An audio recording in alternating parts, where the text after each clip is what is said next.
અમરેલીમાં દલિત યુવક નિલેશ રાઠોડની હત્યાના ઘેરા પ્રત્યાઘાત પડ્યા હતા. ધારાસભ્ય જિગ્નેશ મેવાણીએ પરિવારજનોની મુલાકાત કરી હતી અને રાજ્ય સરકાર પર પ્રહારો કરતાં તેમણે પોતાના જ પક્ષ કોંગ્રેસ પક્ષ પર પણ પ્રહાર કર્યા હતા કે અમરેલી કોંગ્રેસના નેતાઓ ક્યાં છે, આ મુદ્દે કોંગ્રેસ પણ કેમ બોલવા તૈયાર નથી. એક બાજુ રાહુલ ગાંધી દેશભરમાં સમાનતાની વાતો કરે છે, ત્યારે ગુજરાત પ્રદેશ કોંગ્રેસના નેતાઓ આ મામલે કેમ બોલવા તૈયાર નથી. આ બાદ સાંસદ ભરત સુતરિયાએ પણ પરિવારજનોની મુલાકાત કરી હતી. પરિવારજનોએ જ્યાં સુધી ન્યાય ન મળે ત્યાં સુધી હોસ્પિટલમાંથી યુવકની લાશ સ્વીકારવાનો ઇનકાર કર્યો હતો. જો કે સાંસદની સમજાવટ બાદ પરિવારજનો લાશ સ્વીકારવા માટે તૈયાર થયા હતા. સાંસદે કહ્યું હતું કે આ યુવકના પિતા તેમના જૂના મિત્ર છે અને સમાજમાં એક સમાનતા રહે, ભાઈચારા વધે તેવા પ્રયત્નો હાથ ધરવામાં આવશે.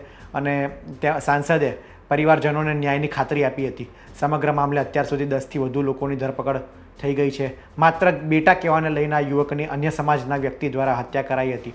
ત્યારે આ ઘટનાની સમાજમાં ઘેરા પ્રત્યાઘાત પડ્યા હતા અને 3-4 દિવસની વિવાદ બાદ પરિવારજનો આખરે લાશ સ્વીકારી હતી અને ગત રાત્રે આ યુવકનું અંતિમ સંસ્કાર પણ થયું હતું. ત્યારે આ મામલે સાંસદે શું કહ્યું હતું, આ યુવકના પિતા શું કહે છે અને પરિવારજનોએ શું કહ્યું છે તે આપણે જોઈશું. અમે બધાએ કોલ કરી અહીંયા પહોંચાડવું એટલે પહોંચ્યા છે બધા એની સાથે થઈ. અને બીજી વાત, કાંતિભાઈ એકલા ન પડે એને એવું ન લાગે, એમાં આખો સમાજ અહીંયા આવ્યો. અને આ સમાજ, હું એવું નથી કહેતો કે આ સમાજ મારો. અને કાંતિભાઈ છે, અમે બે નાનપણના મિત્ર છીએ, અમે બે ભાઈની જેમ ગયા છીએ. અહીંયા મીડિયા ઉપર મારે એવું ન કહેવાય કે અમારા ખિસ્સામાં કેટલા પૈસા હોય ને અમે કેટલા બે ભાત પાણી વાપર્યા છે ખિસ્સા. મારે અહીંયા વાત ન કરાય. એ પણ કાંતિભાઈ અને માવજીભાઈ અને અહીંયા અમારા ગામના જાણે છે. એટલે કાંતિભાઈને આજની દુઃખની ઘડીએ જે કલેક્ટરને ઓર્ડર કરવાનો તો એ નથી કરી ગયા. ખાલી મારા ભરોસે કે ભરતભાઈ આવે, મારો ભાઈ જેવો છે અને એ કહે કે હું એને આ ન્યાય અપાવીશ, એટલે હું એને ન્યાય અપાવવામાં કોઈથી પાછી પાડી નહીં કરું. મારે જે કરવું પડે તે કરી. કાંતિભાઈને ન્યાય અપાવવામાં અને એને જમીન મળે એમાં ક્યાંય પણ પાછી પાડી નહીં. બીજી વાત, એના પરિવાર ઉપર આવનારા દિવસોની અંદર શું થવાનું છે. દીકરો એક જ હતો, કમાવાવાળો એક જ હતો, કમાવાની તૈયારીમાં આવી ગયો.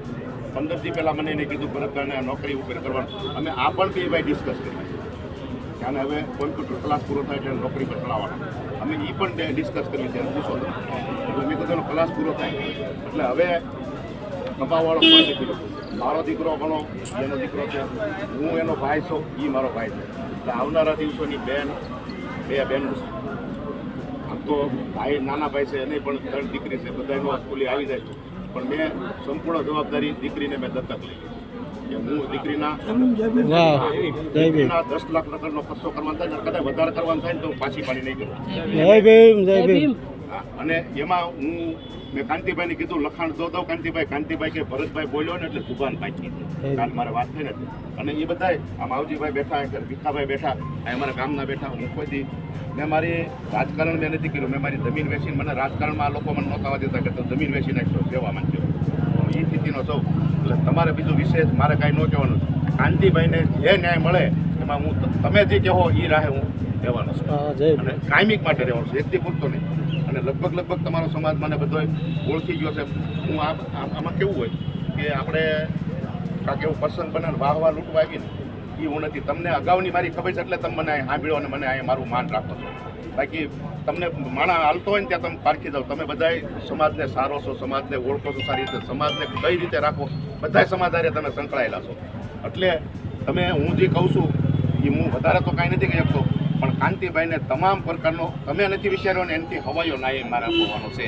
જય ભીમ, જય ભીમ. અને મને જો તમે આટલું માન આપ્યું એટલે આ સમાજને પહેલાં તો કે ભરતભાઈ અહીંયા આવે અને કેટલા સારા માણસો આવી ગયા અને ન કોઈ ઓલું થયું, એનું રિઝલ્ટ ન મળ્યું, એટલે પહેલાં તો આ સમાજને હું વંદન કરું. જય ભીમ, જય ભીમ.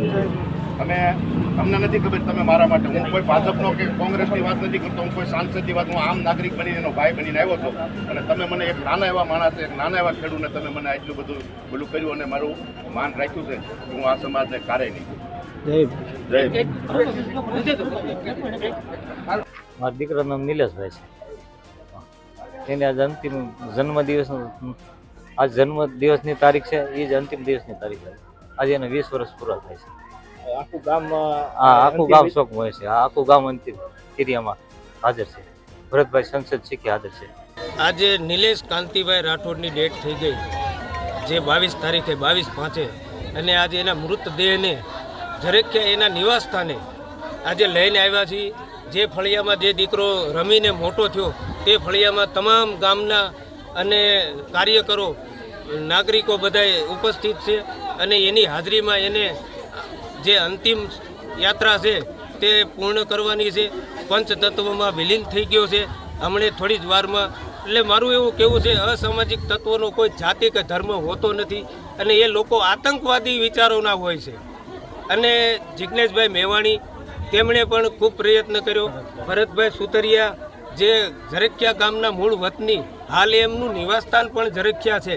અમરેલી જિલ્લા સાંસદ એક ખેડૂતના દીકરા છે અને જેમણે સતત પ્રયાસ કર્યો અને અમરેલી જિલ્લાના તમામ કાર્યકરો, ભાવનગર જિલ્લાના તમામ કાર્યકરો, તમામ માનવતામાં માનનારા વ્યક્તિઓને દિલથી ધન્યવાદ કહીએ છીએ. જોકે આવી બાબતમાં આ વખત એવી છે કે આમાં કોઈ આભાર કે ધન્યવાદ ખરેખર માનવાનો હોતો નથી.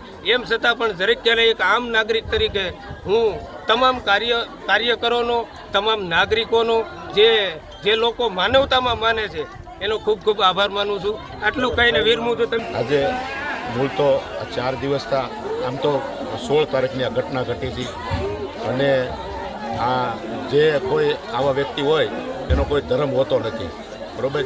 અને કોઈ, મારું તો એવું કહેવાનું છે કે કોઈને આને ઝઘડો કરતાં પહેલાં તમે વિચાર કરો કે આપણે કઈ દિશામાં જઈ રહ્યા છીએ. કોઈ ઘરનો એક સંતાન હોય અને આવી રીતનું થાય. આજે અમે 4 દિવસથી આ ઘટના સાથે ડેટ થયું હતું અને અમે સાથે હતા. અમે કેટલું દુઃખ વ્યક્ત કર્યું છે એ અમને ખબર છે. એટલે આજે અમે અહીંયા શાંતિપૂર્ણ એની જે વિધિ કરવાની છે એ આગળ કરવાના છીએ અમે. અને અહીંયા આજુબાજુથી અમારા ગામના તમામ લોકો અમારી સાથે છે અને આ અમારો એક પરિવાર છે.